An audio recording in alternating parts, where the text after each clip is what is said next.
You really thought you could keep us out of your videos, huh? Is this an intervention? What? No! Tired of you only playing Splatoon. We just want you to play games with us again. We need to fix you! So an intervention. Okay, enough about interventions. It's time for therapy. What kind of therapy? No! No!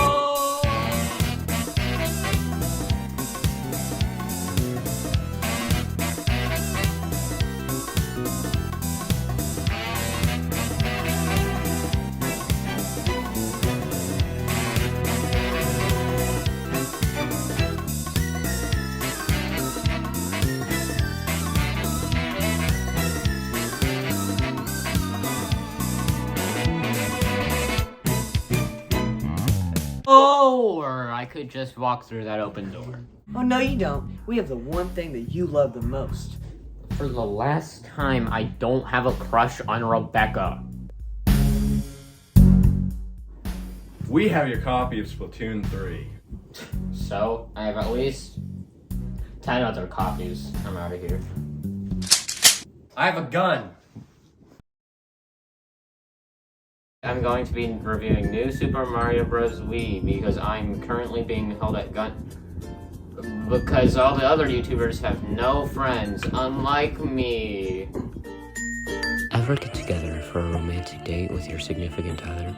Pull up Super Mario World's 2-player mode, only to be disappointed that you can't actually play side by side, thus ruining the date? Yeah, me neither. New Super Mario Bros. Wii. The chaos begins its reign. This is the beginning of true Mario multiplayer, which would continue in future installments such as New Super Mario Bros. U and 3D World. And despite Mario being advertised as a fun for the whole family type of game, the multiplayer mode brought nothing but chaos to the table. If Nintendo wanted everyone to just work together, they wouldn't add the addition of being able to pick up people and throw them. What did Nintendo want to accomplish by adding this? Unclear. But now I can throw Toad off a cliff, so I'm not complaining. This is definitely one of the main selling points of the game, since I don't think anyone wanted to play 9 hours of Mario alone. And while I might not have any friends willing to come to my house to play, I can get kidnapped anytime I want. Alright guys, who wants to be yellow to... Not it. I hate it here. Oh, Devin, can I be Mario? Please, please, please, please, please. No, this is my Wii. I get to be Mario! I guess I'll be Luigi. Whose idea was it to have blue Toad and yellow Toad as P3 and P4, Mini Cry? That's because there has to be that one undesirable character no one wants to play as. Now 2, they really are running out of ideas. I think they were trying to market somewhat towards the people who played the original 2D Marios, so God forbid they make new characters. And besides that, who else is there? Daisy? Wario? They'd make no sense, especially since they're from the less popular Game Boy titles. Okay, sure, it might be lacking in creativity, so let's see what the game's story has to offer. Oh, Princess Peach is having a party. I hope nothing goes wrong. What? No! Dude, calm down, it isn't real. It was real to Mario! I'm Mario. Peach being kidnapped by the Koopalings from Super Mario World? This is not original enough. Yeah, they did that in Super Mario Bros. For DS. Still not original. Both of them? Now this has never been done before. And yet, I still have no motivation to save the princess. Unlike someone in our group. Enough blabbering about not gameplay. Into the gameplay. If I'm being held against my will to play this, it'll probably show. I hate all of them. Great, not only have I been kidnapped, but I've also been robbed. A few tips for playing multiplayer. Always keep up with the group. If a certain player is eager to finish the game, they're gonna go fast. The camera follows whoever's in the lead, so if they get in front of the rest of the group, be prepared. Another tip, if you're gonna play hostile, keep your cool. Otherwise, you'll end up killing yourself with a shell that you threw. However, this can be very difficult when you're playing with idiots, especially if aforementioned idiots kidnapped you. Wait, guys, wait, hold up, no.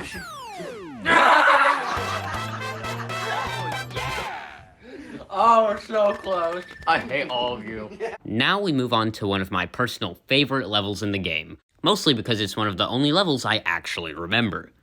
The Underground. Like, I don't know what the composers were up to, but man. You know how I said that multiplayer was a big aspect of this game? Apparently, this didn't fully click with the developers, as we got a few mechanics that don't fit well with a group play session. Specifically, these gear thingies that you twist the Wii remote to control. In multiplayer, whoever steps on it first gets to control it. So not only do you have to rely on whoever's using it to operate it properly, you also have to hope they're used to motion controls. Get up! No. Why is it always me? My bad, guys. Damn it! You blocked me!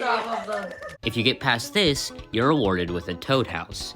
You hit these slabs and try to get 2 matching power-ups, but if you get a matching Bowser or Bowser Jr., you're done. And thank goodness, the developers actually took multiplayer into perspective for this. Instead of letting everyone all try at once, they have everyone take turns. This doesn't make it any less frustrating, though. What? Oh, my turn, baby. This one. At this point, I'm having so little fun, I just want to finish as soon as possible. Also because I think the police are looking for me. Luckily for me, the developers kept one element from the original 2Ds that will benefit me a lot: warp zones. In a few levels throughout the game, there are cannons that let you skip a few worlds. Unfortunately, I don't spend my time memorizing these things. I'm too busy thinking about Mario, I said Mario. My weird pattern of luck somehow continued, as someone else knew these routes from past princess saving adventures. Guys. Hey, what was that? You're skipping levels. The sooner we get to Bowser, the sooner we save the princess. And the sooner I get out of here. Oh, is someone grumpy? Me, in a bad mood? I would never. World 5, that was fast. This is where we first started having trouble. Apparently, skipping 3 worlds causes quite an unfair difficulty spike. This is also where we first started encountering the continue system. If you run out of lives, you have to use a continue, which gives you 5 more lives. All that changes is the amount of shame you have. In single player, if you die, you can retry the level you died on from a checkpoint you have reached. But if you have to use a continue, your checkpoint is lost. If you're playing in multiplayer, as long as one person doesn't use a continue, the checkpoint will be preserved, and all 4 players losing all their lives is very unlikely. This causes your number of continues to become a simple form of mockery. You double suck now. Yeah, you both double suck now. I feel like this is another missed opportunity to have some variation between single player and multiplayer gameplay. I understand having checkpoints in single player, since otherwise one mistake could result in you having to replay an entire level, so checkpoints are a necessary mechanic so that the game doesn't get even more boring. In multiplayer, I think that checkpoints could serve a different purpose simply by removing their respawn mechanic. I haven't mentioned this until now, but checkpoints also work as super mushrooms. If you don't know this, why are you watching this? I think in multiplayer, checkpoints could have worked as kind of a race, and whoever reached it first would get a power-up. This would lead to some interesting gameplay moments, as you're trying to beat everyone else to the checkpoint, but you still have to work together to some extent to prevent having to play the level over and over again. This could also be a separate entity from checkpoints, taking on the appearance of the checkpoints from Super Mario World. This would help appeal to the original 2D fans, and they kind of look like the tape lines at the end of marathons. Checkpoints could be kept in multiplayer, but I feel like they should differ from single players in some way, such as only appearing in more difficult stages or requiring all players to have crossed it in order for it to work. The reason I'm suddenly proposing we keep checkpoints in multiplayer is because we keep on dying to this stupid level. It was taking us so long, they decided to order some food. My savior! Oh, no you don't. Mason, go get the door. Sausage pizza.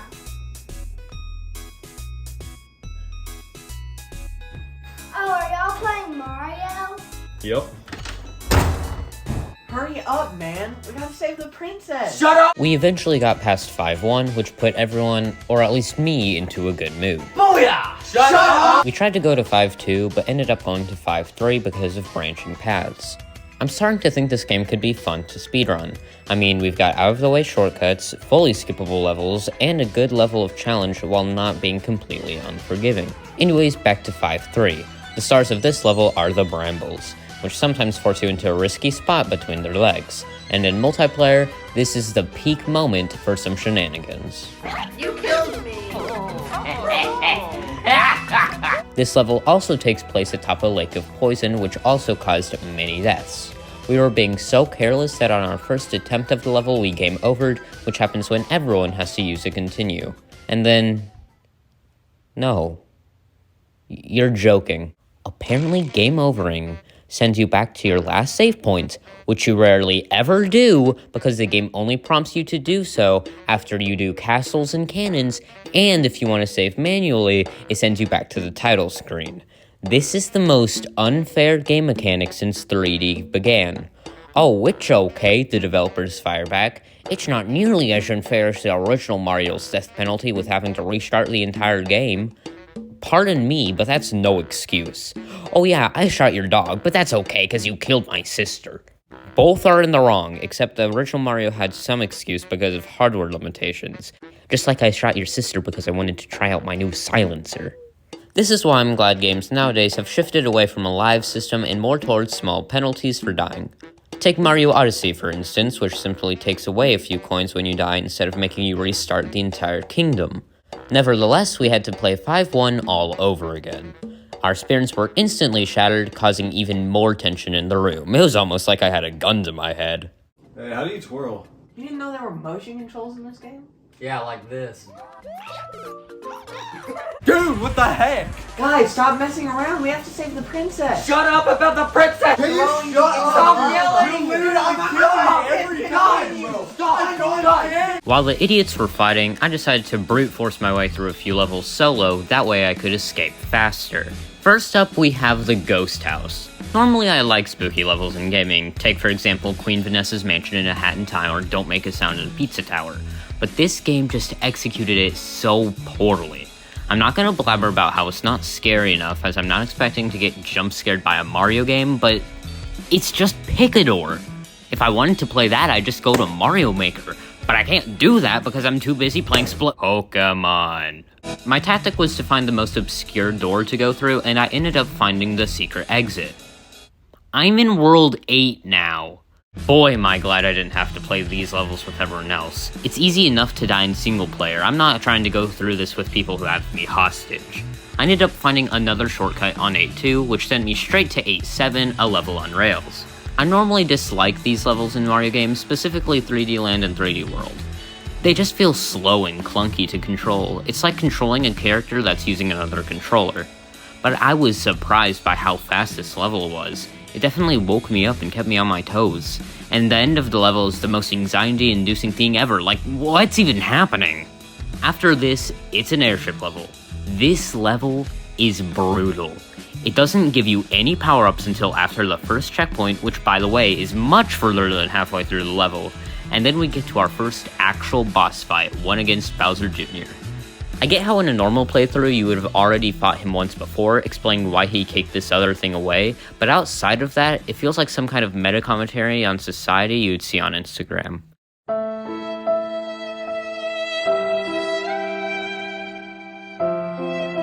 Anyways, this boss is more annoying than anything, as Junior's fireballs overstay their welcome. Besides that, I don't really have any complaints. And now we're on the final boss. After this, I can finally leave. Wait. Okay, they're not looking. I should be able to get out here now. Omega! Stop! Guys, shut up! That's a closet, stupid. How long has she been in there? 12 minutes. What did you do to her? Apparently, waiting to be used as blackmail is pretty boring, so we played Mario. How did that make her a skeleton? I don't know.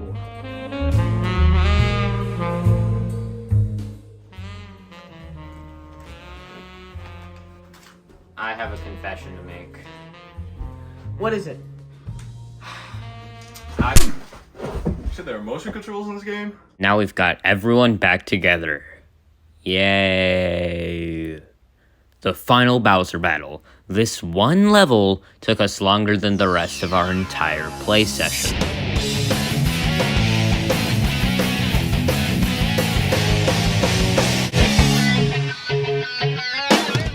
It took us 20 minutes to get to the boss gate, and then it was time. The final showdown. The Bowser battle is split into two phases. The first is a callback to the first Mario game, simply get past Bowser to knock out the bridge from under him. However, if anyone's still on the bridge, they will die if they don't bubble fast enough, which can lead to some pretty funny situations.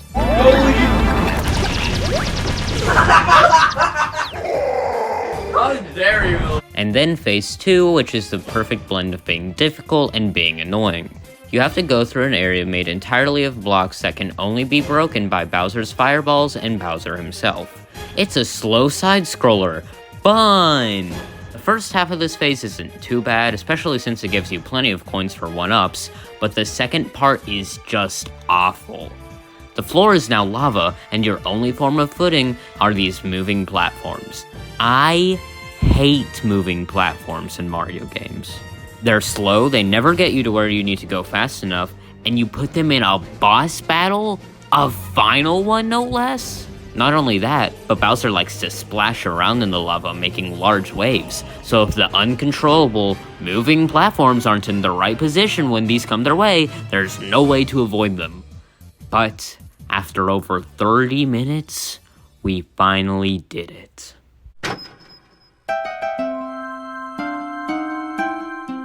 Yes! No!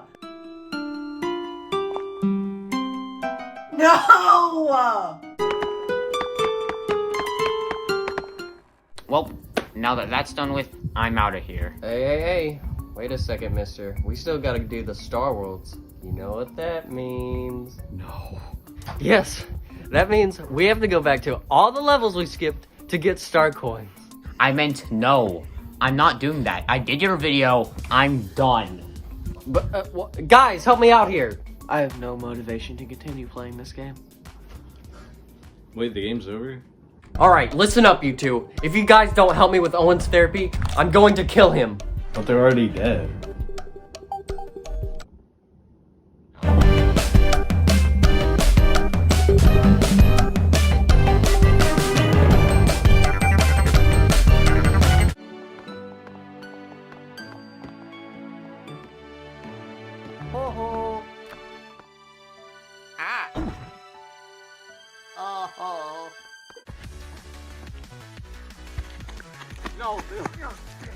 There, now we're going back to my place and doing the Star World. Hey! And I hate you.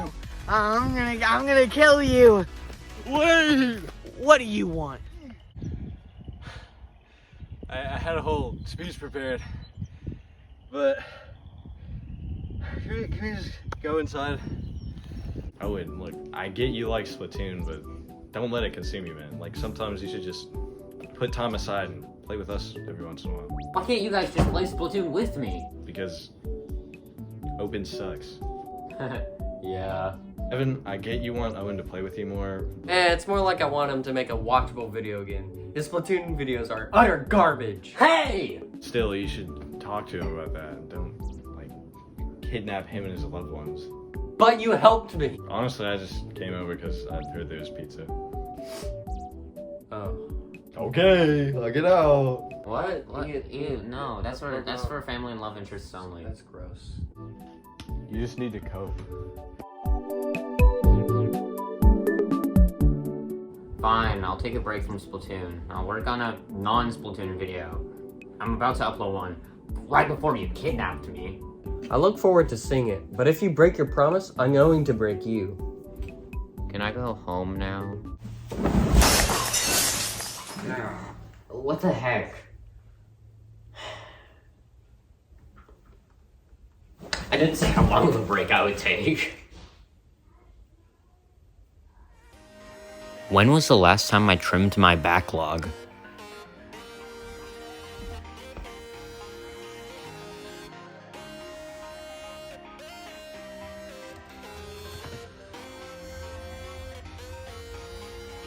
Who the heck are the blocks?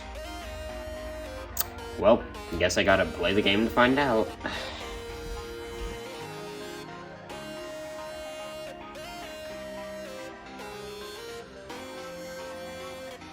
Are you relaxed? You should be, you know.